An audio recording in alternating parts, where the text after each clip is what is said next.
Buenas tardes, señoras y señores. Sean bienvenidas y bienvenidos al Seminario Internacional Virtual organizado en el marco del 42 aniversario del Ministerio Público y Día del Fiscal. En esta ocasión, saludamos al presidente de la Junta de Fiscales Superiores del Distrito Fiscal de Lima Norte, el doctor Marco Antonio Yaipen Zapata. A los integrantes de la comisión del evento académico del aniversario, el fiscal superior Dani Fernando Campana Añasco y a los fiscales provinciales Dante Emel Pimentel Cruzado y Marco Antonio Carrasco Campos. A nuestro ponente internacional, a los señores fiscales superiores y provinciales y a todos los y las asistentes. Seguidamente, tendremos las palabras de saludo y bienvenida a nuestro ponente invitado a cargo del fiscal provincial del segundo despacho de la Fiscalía Provincial Corporativa especializada en delitos de corrupción de funcionarios de Lima Norte, el doctor Marco Antonio Carrasco Campos. Doctor Carrasco, muy buenas tardes. Por favor, si fuera tan amable de hacer uso de la palabra. Muchas gracias. Buenas tardes con todos. Señor doctor Miguel Ángel Ramírez López, para nosotros es un gran honor que el día de hoy nos acompañe para brindarnos una ponencia respecto a la ciberdelincuencia. He tenido la oportunidad de escucharle a usted en una oportunidad en Costa Rica y he quedado gratamente sorprendido por el avance que tiene en el tema de las investigaciones en nuestro hermano país. Gracias por aceptar su participación en nuestra celebración de aniversario y gracias a todos los compañeros por asistir y participar de este evento académico. Hasta pronto. En el día de hoy tenemos la exposición Ciberdelincuencia a cargo del doctor Miguel Ángel Ramírez López, quien es fiscal adjunto de la Fiscalía de la Unidad de Casación Penal de Costa Rica. Tiene más de 30 años de experiencia en el Ministerio Público en distintas fiscalías, incluyendo ser fiscal de juicio en la Fiscalía de San Joaquín de Flores en Heredia y la Fiscalía Adjunta de Heredia, Costa Rica. Fiscal en la Unidad de Casación Penal. Desde 2019 ha trabajado en la creación de la Unidad de Cibercrimen dentro de la Fiscalía Adjunta de Fraudes. Hace un año fue elegido como fiscal subrogante ad hoc para un conocido caso en Costa Rica ante los conflictos de interés en el Ministerio Público. Actualmente es fiscal adjunto 2 de la Fiscalía Adjunta de Probidad, Transparencia y Anticorrupción de la República de Costa Rica. Bienvenido al Perú, doctor Ramírez. Por favor, si fuera tan amable de dar inicio con su disertación. Es grato el orgullo, el cual escuchar al doctor Marco Carrasco Campos y definitivamente formar parte de este 42 aniversario del Ministerio Público y el Día del Fiscal en Perú. En realidad me siento en mi casa. Para mí, ustedes y el día que estuvo don Marco aquí, el doctor, definitivamente significa un gran avance en todo sentido, no solamente el sentido de la amistad entre países, sino también el intercambio que podamos realizar de las diferentes modalidades en el derecho, en el cibercrimen, etcétera, y que Costa Rica, por lo menos el Ministerio Público, cuenta con una mano abierta hacia los amigos en Perú y mis grandes hermanos los fiscales en todo el país. Estoy hablando de Perú y realmente orgulloso de estar con ustedes el día de hoy en esta ponencia. Después de este grato momento, pues, lógicamente quiero hacerles del conocimiento de una serie de situaciones que se nos han venido dando a nivel de un tema que nos agarra por sorpresa, no solamente a Costa Rica, Perú, Chile, etcétera, sino al mundo entero. Estamos hablando del cibercrimen. Estamos hablando de una modalidad de crimen que no vemos, no escuchamos, que simplemente lo vemos cuando ya el daño está hecho, pero que no se comete en nuestros países.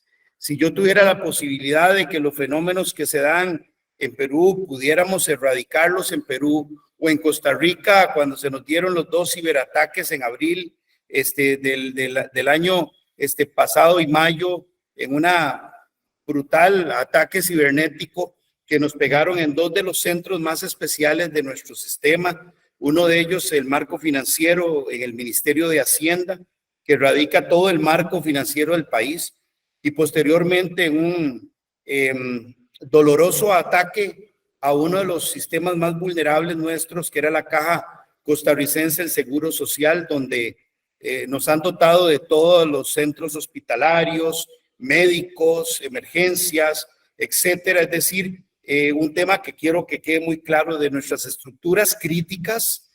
Fue algo realmente doloroso y de alguna manera que nos introduce un poco en el tema.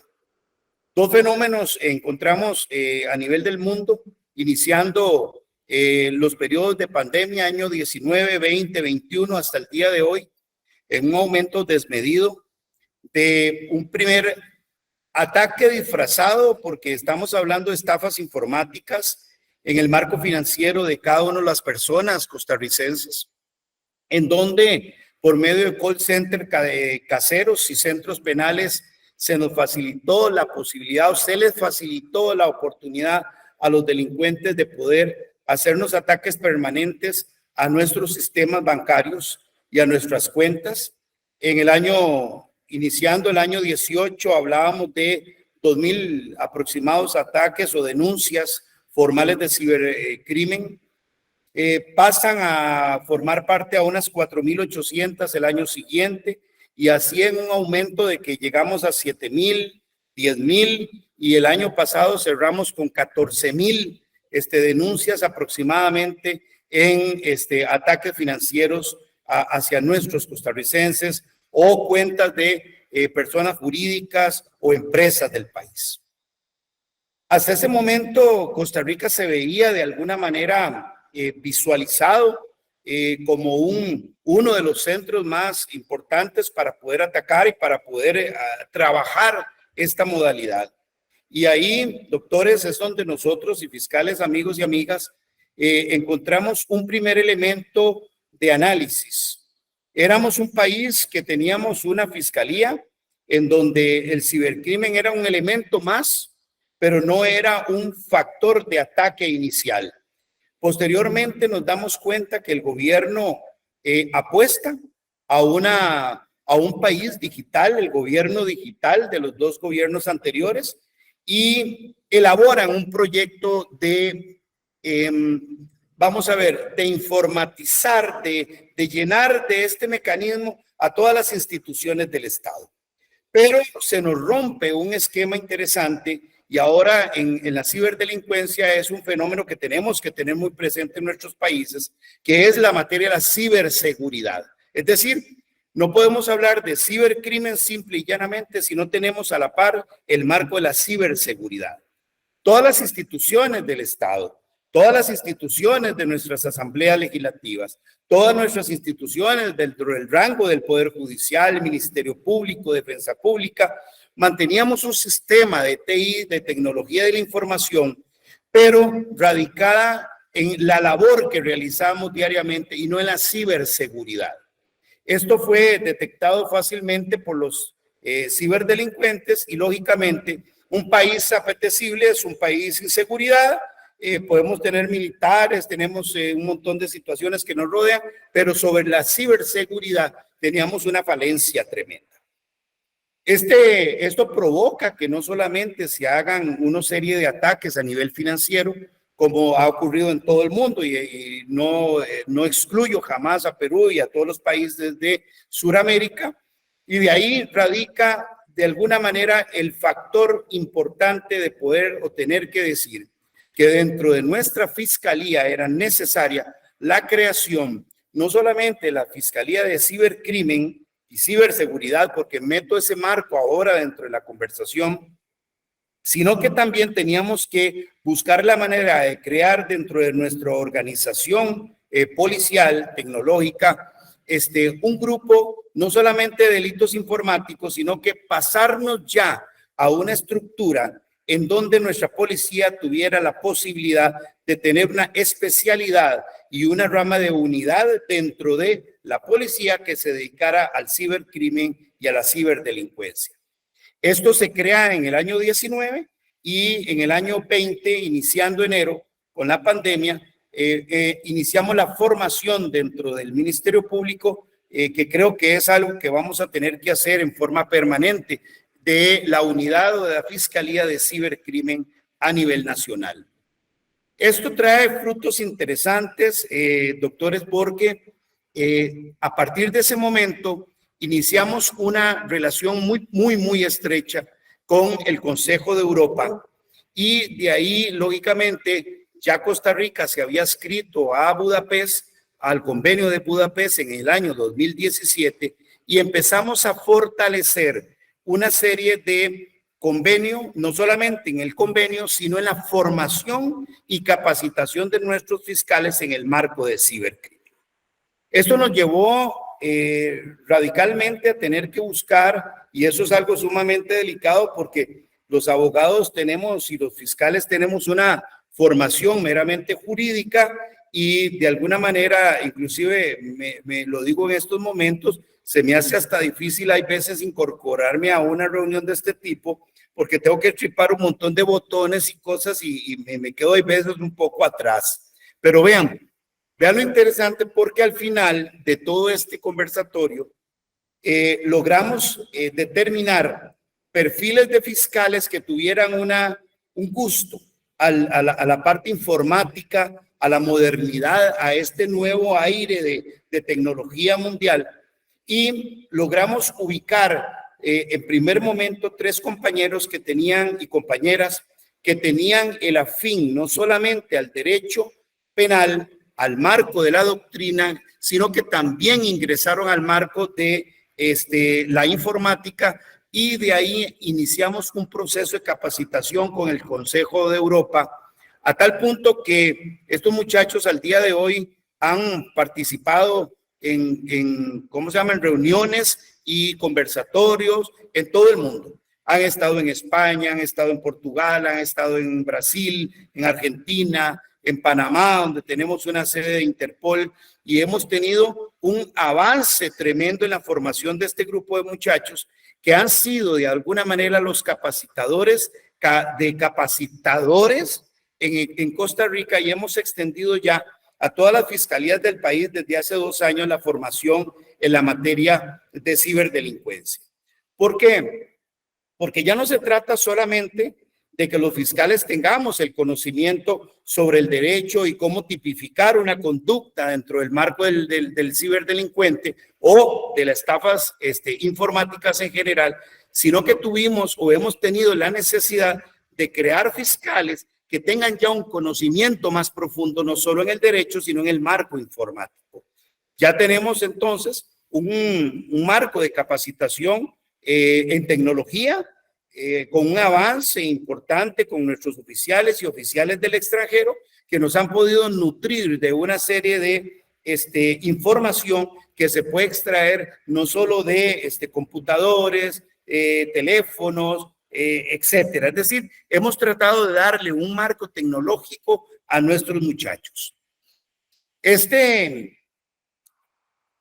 formación se nutre con el segundo convenio de Budapest, en donde la participación nuestra en el programa nos lleva a tener una relación de asistencia mutua, que es lo que de alguna manera viene en el segundo protocolo de Budapest, en donde los países nos convirtamos ya en países amigos, en puntos de contacto fijos, en donde yo pueda volver a ver en Perú al doctor don Marco, y don Marco llamarme a mí, y yo llamar a Bélgica, y Bélgica llamarme a Rumanía, Rumanía, Estados Unidos, Israel, y conformar ya lo que para nosotros es un delito sin fronteras. Es decir, ya que no existen las fronteras, no podemos hablar de la legislación peruana, de la legislación boliviana, de la legislación costarricense, porque el marco del ataque que nos estamos sosteniendo y el marco de la delincuencia en materia de cibercrimen ya se encuentra en el espacio. Es decir, no tiene fronteras, no tiene niveles, tenemos a los ciberdelincuentes en alguna isla X del Caribe o en alguna isla cercana a Londres. Es decir, ya esto se salió de alguna manera de lo normal que nosotros veíamos año con año. Entonces, los fiscales en este momento, en este gran 42 años de Perú, vamos a tener que ingresar al mundo de la informática, vamos a tener que ingresar al mundo del conocimiento abstracto, vamos a tener que reformar una serie de leyes que nos están violentando de alguna manera el poder llegar a esos niveles. Vean, en Costa Rica, para yo poder abrir un teléfono o una computadora, el juez me señala un día. Tiene que estar junto con el informático. Tiene que estar viendo el cable eléctrico de la computadora. Tiene que estar los fiscales, los defensores.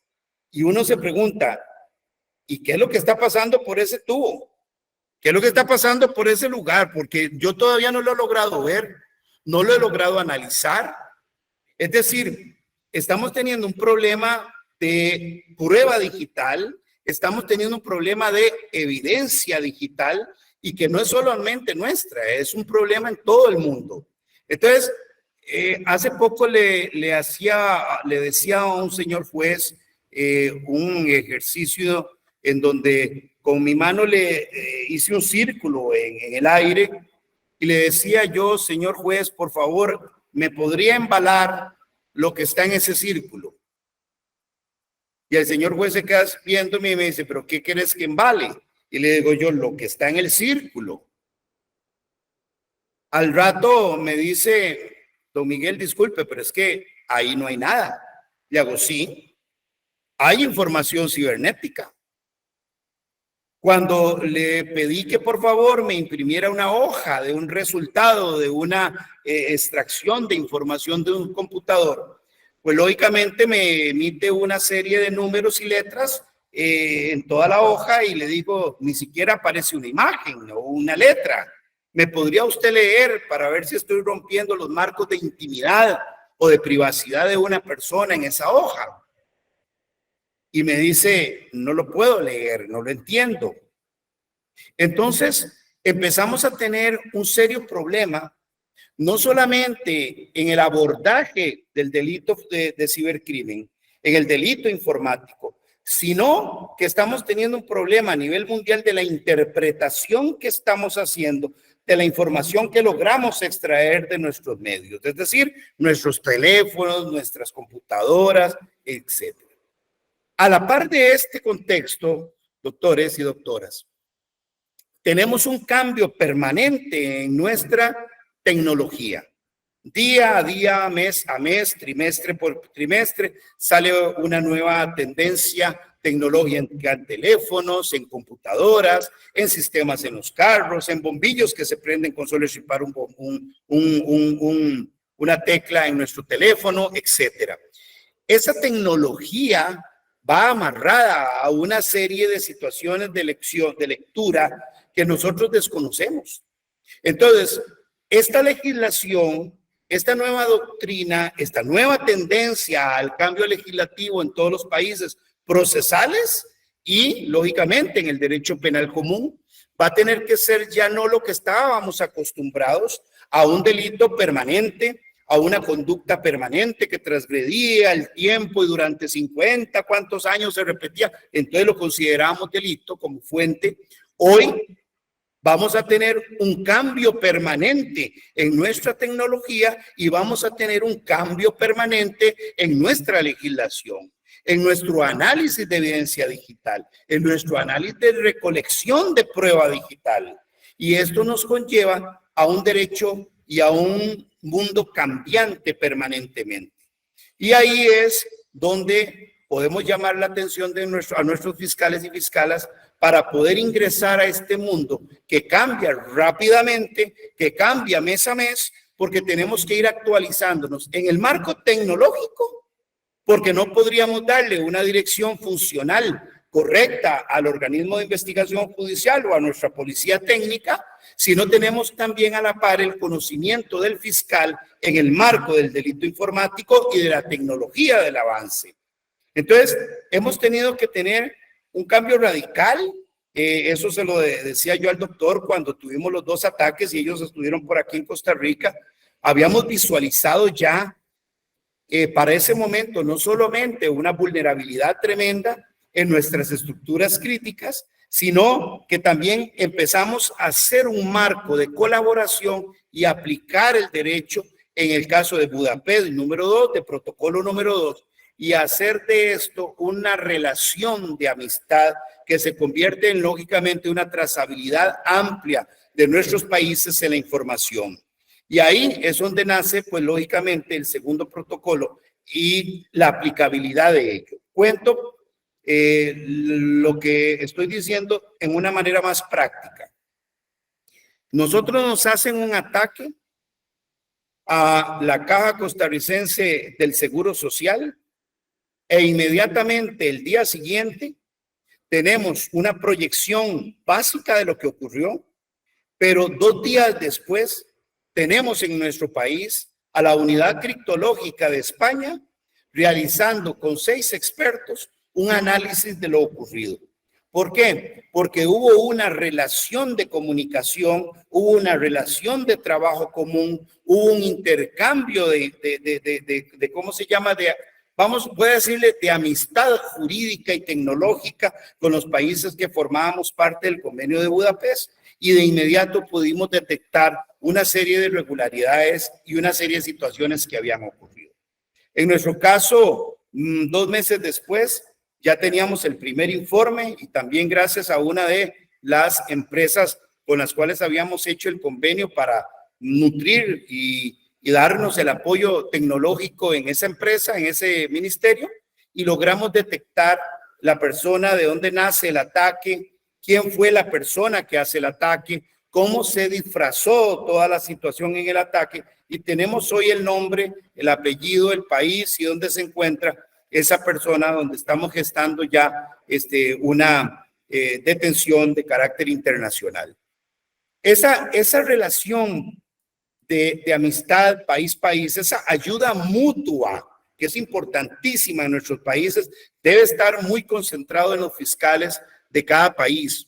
Ustedes en algún momento, y sé que ahorita lo tienen, si no es que lo tienen ahorita, el punto de contacto con ustedes es importantísimo tenerlo. ¿Por qué? Porque podemos optar por estos países que de alguna manera nos han ayudado. Posteriormente nos ayudó FBI, posteriormente nos ayudó Israel, y creo que al final esta materia solo se combina bajo la ayuda de asistencia mutua internacional y no puede ser de otra manera. Así que en este 42 aniversario insto al doctor y a los doctores que están allá y doctoras a que promovamos de alguna manera que esta asistencia y esta ayuda internacional mutua sea una realidad.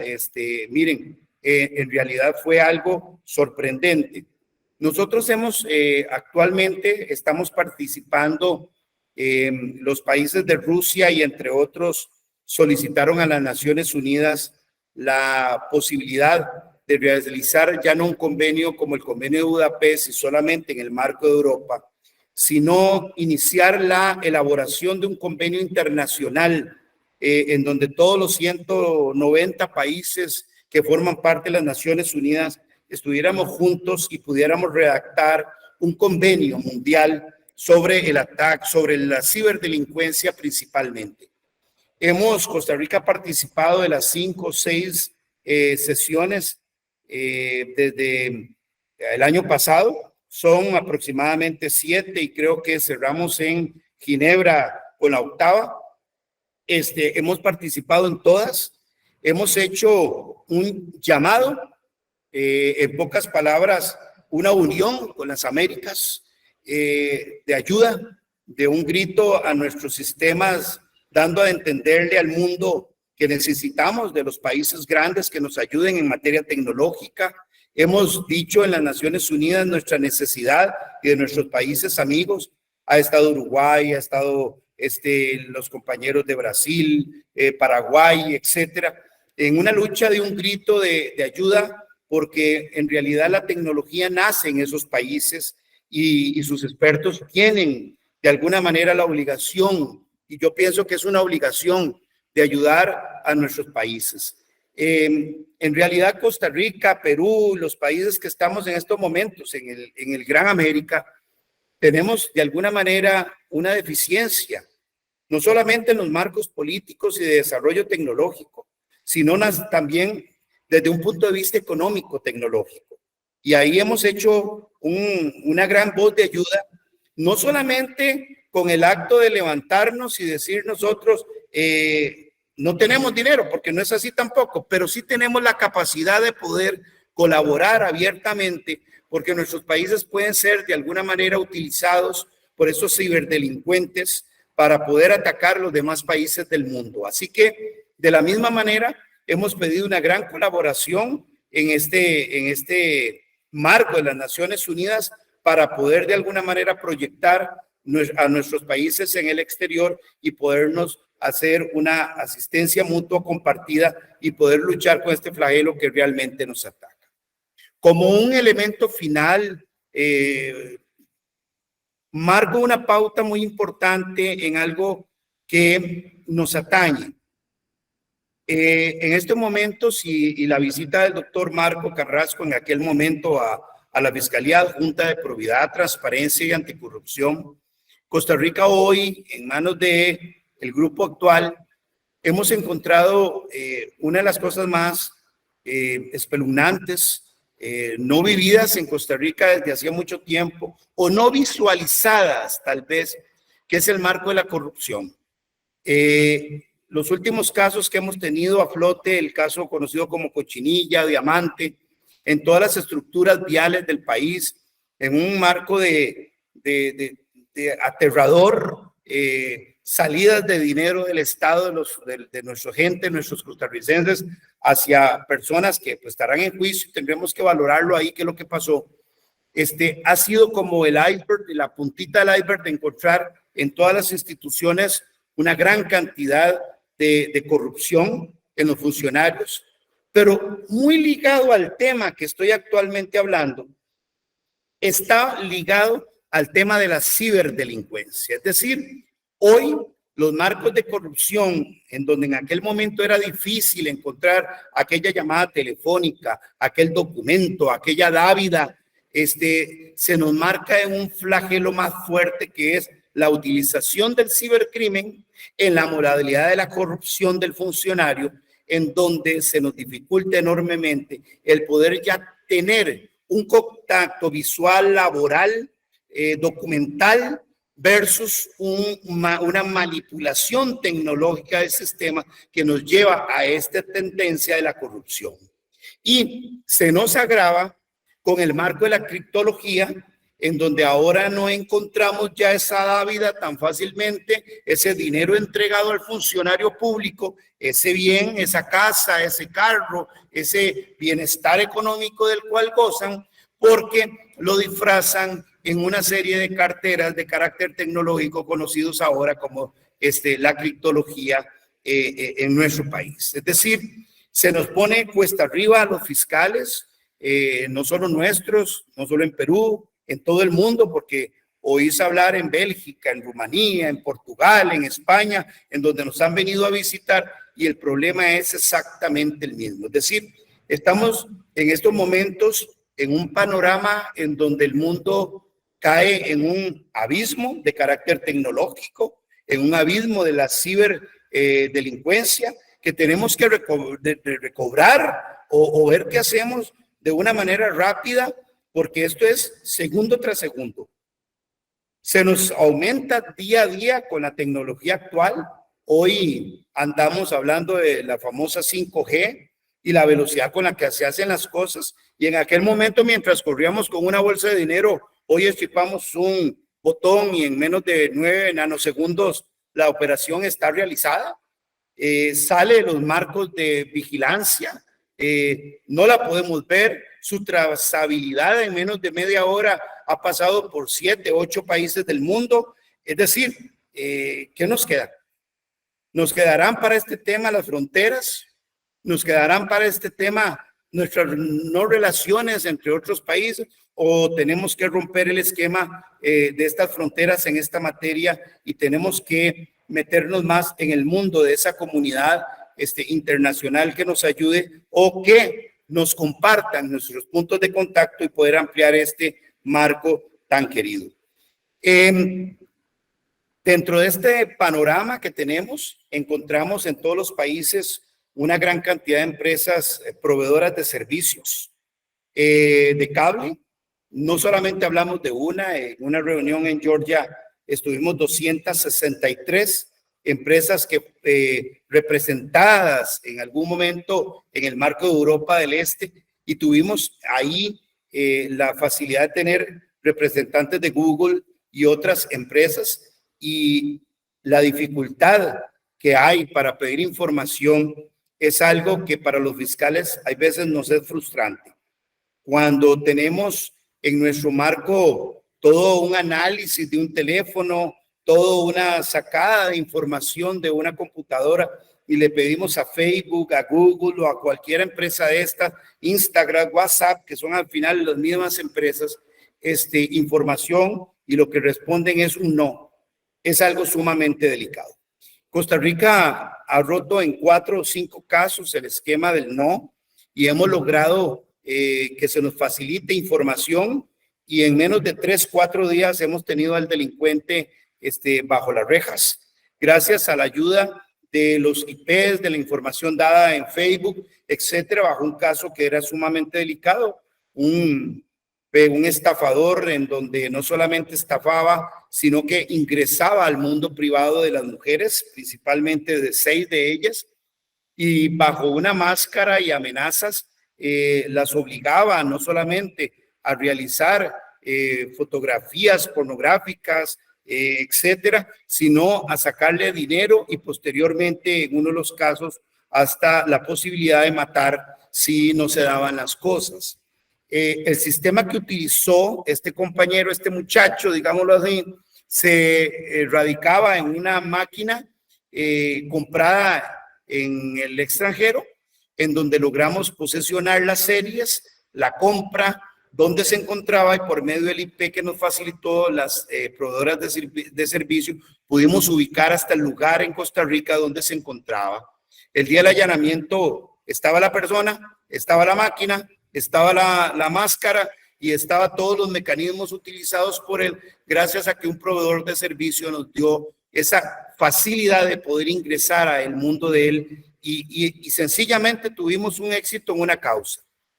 En materia de estafas informáticas, para los proveedores de servicio, se nos presentó en una reunión una posibilidad de que le pudimos pedir que por favor, si podíamos visualizar un número telefónico que se estaba realizando una llamada hacia una persona, una víctima, inmediatamente la empresa en una pantalla de 60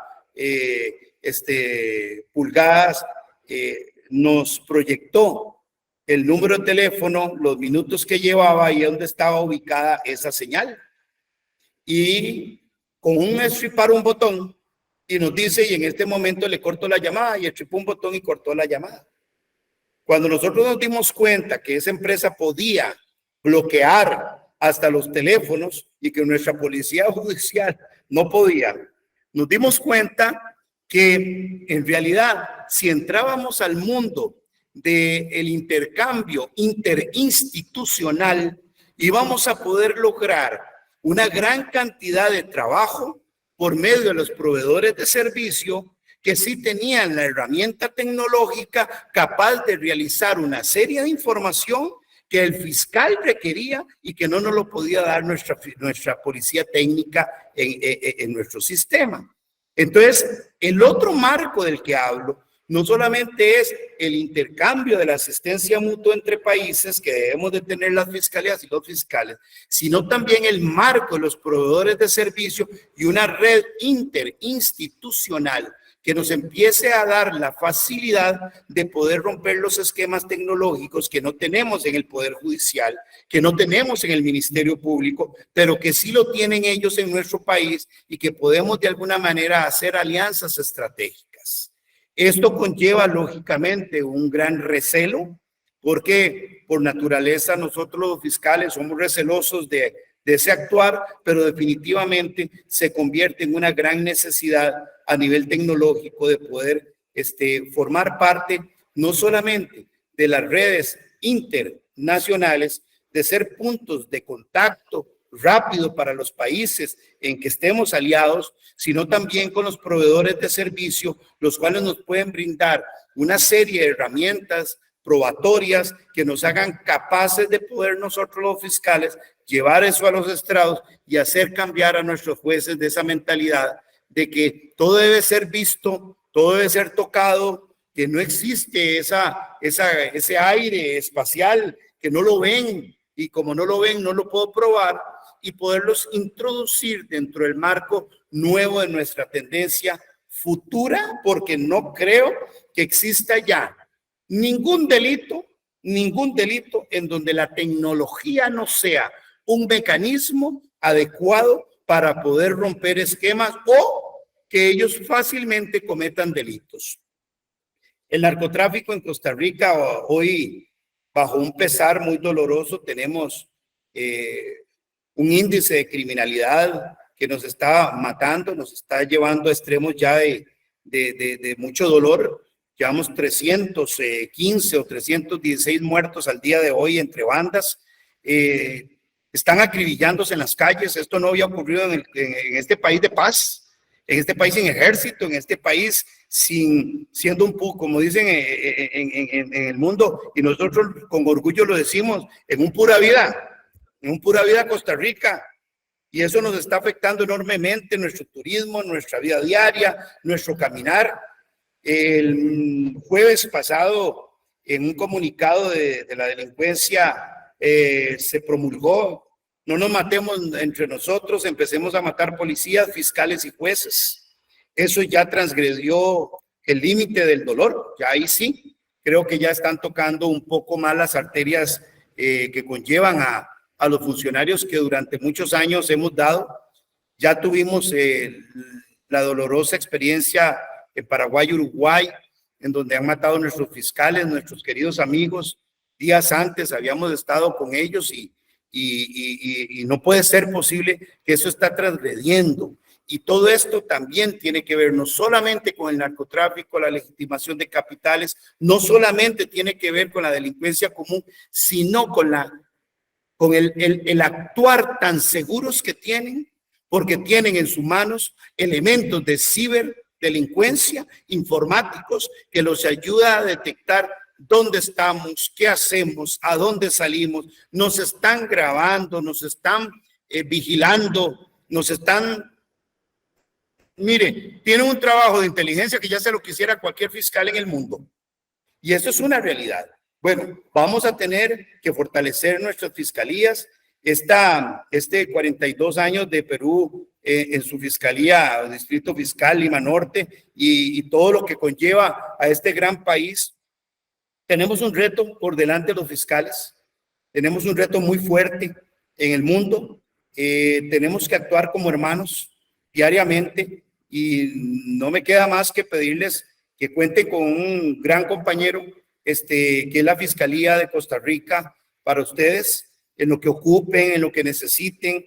Si creemos tener un mejor avance en materia de ciberseguridad y cibercrimen, por favor, llámenos, contactémonos, o vamos allá o vienen aquí, y de una vez disfrutamos de ese gran ambiente de fiscales que tenemos, no solo en Costa Rica, sino también en Perú y en el mundo. Hoy puedo decir que hay personas muy valientes en nuestros países. Hay personas que el simple hecho, les digo con todo el amor y cariño, yo tengo 32 años de ser fiscal. He pasado por delitos financieros muy grandes, por delitos de homicidios muy grandes. Ahora estamos con el marco de corrupción en su marco esplendoroso. Pero creo que lo que ha hecho salir a flote al Ministerio Público en Costa Rica ha sido sus fiscales y sus fiscalas. Es decir, gente de mucho peso, gente de mucha trayectoria. Se nos está acabando el tiempo en esta materia, se nos está acabando la gente. Sé que Perú tiene ese rango, conozco al doctor Don Marco Carrasco y a su gente que ha venido a Costa Rica y sé la calidad de personas que son.